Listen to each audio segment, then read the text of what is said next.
people that assassinated those people, because those were a bunch of innocent people. There were children in there as well. Yeah, they killed 28 kids. I mean, but they've killed 25,000 kids in Iraq, so what's a big deal?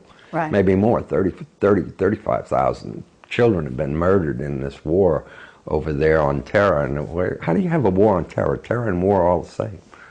It's all the same thing. One guy's terrorists and another man's freedom fighters, and vice versa. So it's a BS war, and those people we should get out of there. Okay, what about 9/11?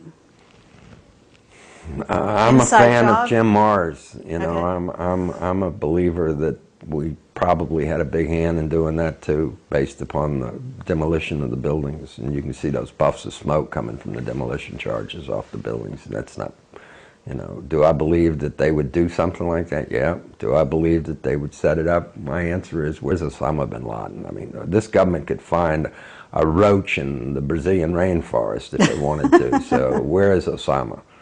And I don't believe we're trying to catch him. I believe we have a deal with him and his family, the bin Laden family and the Bush family, like that. So do I believe that this is an honorable government? The answer is no.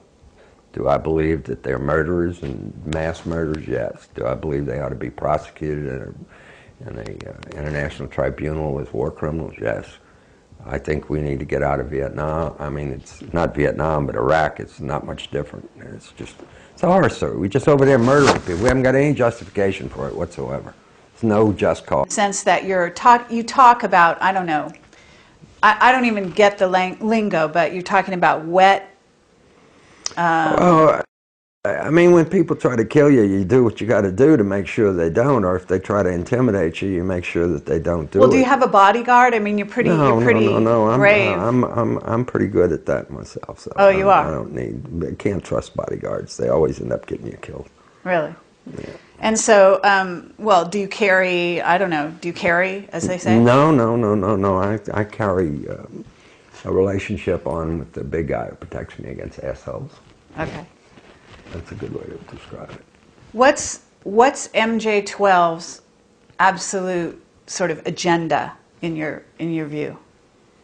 Because I gotta feel that you guys are at cross purposes to some degree. Yeah, we are at cross purposes, but it's because I want control of their technology, so I don't have to go through the R&D process on it, and we just want to deploy it in order to prevent global warming. Because if you get rid of oil, coal, gas, and nuclear, you're going to get rid of all the pollution of the planet. But why wouldn't MJ-12 want the same thing? Part of them do. Because they click their heels to the Bilderbergers, who basically are their power, the greed and power. I mean, they're the bankers of the world. So their desire for power is greater than their desire to protect their children and grandchildren from being buried in the same grave with them. That's how I look at it. Well, you're familiar with Dan Burish, right? Yeah. And you've expressed interest in working with him, isn't that true? Yeah. So why?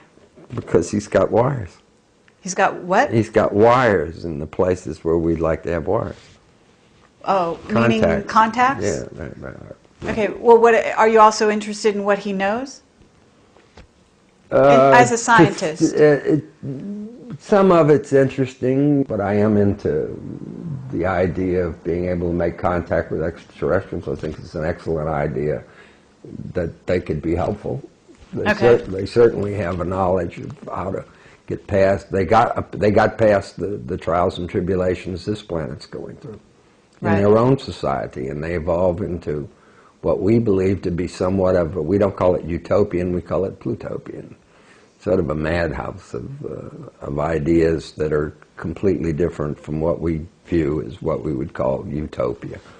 But the idea of getting rid of the cost of energy in our economy is really good, because that keeps 80 cents out of every dollar you spend, stays in your pocket. You get rich that quick.